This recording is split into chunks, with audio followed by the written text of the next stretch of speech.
ఇక నదీ జలాల విషయంలో కేసీఆర్ ఆనాడు జగన్ కు సరెండర్ అయ్యారని కాంగ్రెస్ నేత మధు యాష్కి గౌడ్ ఆరోపించారు. కేసీఆర్ బయటకు రావడం వల్ల ఎలాంటి లాభం లేదంటున్న మధు యాష్కి గౌడ్ తో మా correspondent Siddharth face to face ఇప్పుడు చూద్దాం.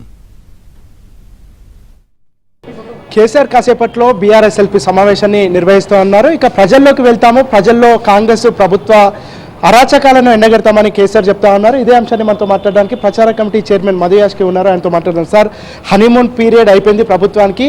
వీళ్ళు అనేక అరాచకాలు చేస్తున్నారు. దీన్ని ప్రజల్లో ఎండగడతా ప్రజలకు వాస్తవాలను తెలియజేస్తా అని కేసీఆర్ చెప్తా ఉన్నారు. కేసీఆర్ బయటకు వచ్చిన తర్వాత కాంగ్రెస్ పార్టీకి కాంగ్రెస్ ప్రభుత్వానికి ఇబ్బందులు తలెత్తే అవకాశం ఉందా?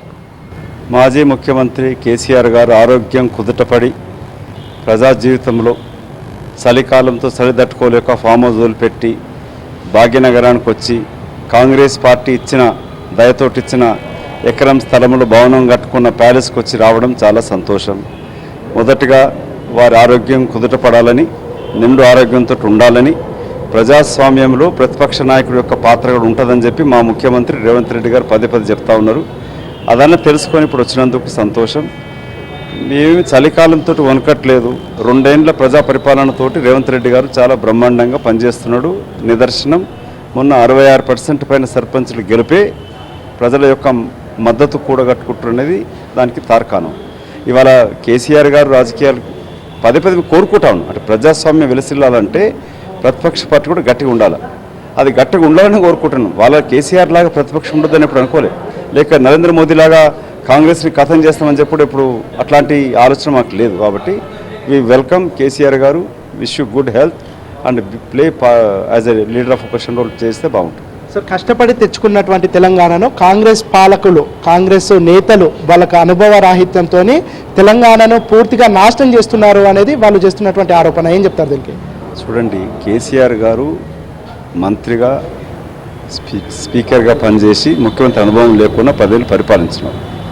మా ముఖ్యమంత్రి రేవంత్ రెడ్డి గారు ముందు మంత్రి అనుభవం లేకపోయినా కూడా గత 2 సంవత్సరాల నుంచి ప్రజలకు అందుబాటులో ఉంటూ క్షణం తీరిక లేకుండా సెలవులు తీసుకోకుండా ప్రజలతో మమేకమై పరిపాలిస్తూ ఉన్నాడు. ప్రజా పరిపాలన అంటే ఎట్లుంటుందో చూపిస్తూ ఉన్నాడు.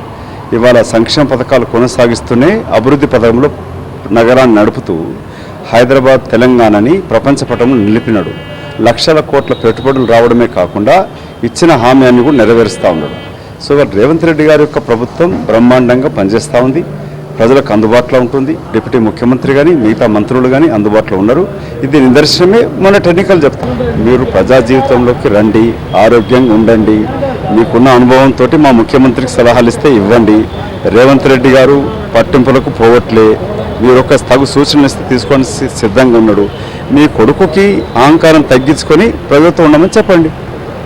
మొత్తానికైతే కేసీఆర్ బయటకు వచ్చినంత మాత్రాన ఎలాంటి ఇబ్బంది రాదని మధు యాష్కి చెప్తా ఉన్నారు. కేసీఆర్ ఒక ప్రజా జీవితంలోకి వచ్చి ఆయనకు ఉన్నటువంటి ప్రతిపక్ష హోదాను, ప్రతిపక్ష పాత్రను ఖచ్చితంగా లీడ్ చేయాలని మధు యాష్కి చెప్తున్నారు.